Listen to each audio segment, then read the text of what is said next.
Let's just assume I want an average 7% annualized rate of return. I just took the market from where we are currently and I just extrapolated that out at a 7% return with some volatility along the way into the future. The purple shaded area in the background is what everybody tells you you're going to get. Oh, the market just compounds at 7% a year.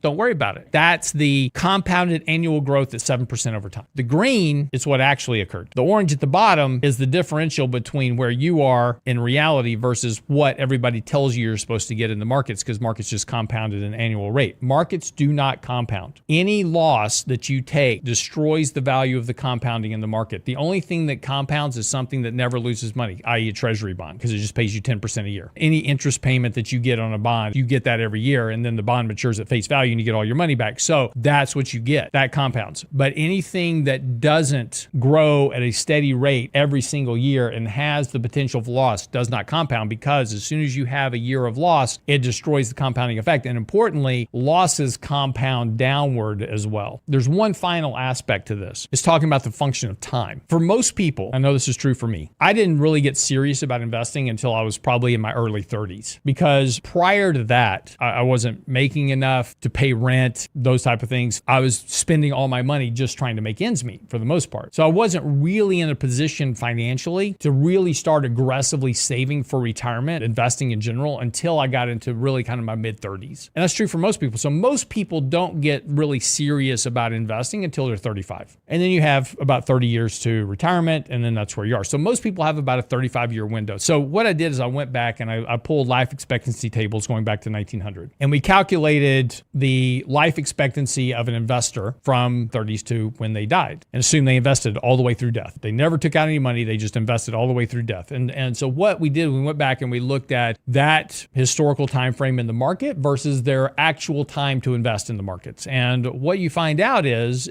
that through every period, other than now, we're in the first half of the kind of the bull market right now from 2009 to where we are. We're in the secular bull market. But every previous period during these market cycles, they never achieved their expected compounded rate of return. They always came in short. That's because of the losses. And they simply ran out of time. And the biggest risk for investors is you're close to retirement and you have a big drawdown in the markets, then all of a sudden you can't get to your goals. Say I'm 50 in 1998. I'm now 63, 13 years later, and I'm right where I was 13 years later financially. I didn't get my compounded growth rate of 6% a year for retirement for 13 years. So I can't retire. That's the destruction of capital that occurs over time. And that's why that's so important, is managing risk and managing returns and trying to avoid these drawdowns, because those are the things that truly matter. Catch me daily on The Real Investment Show.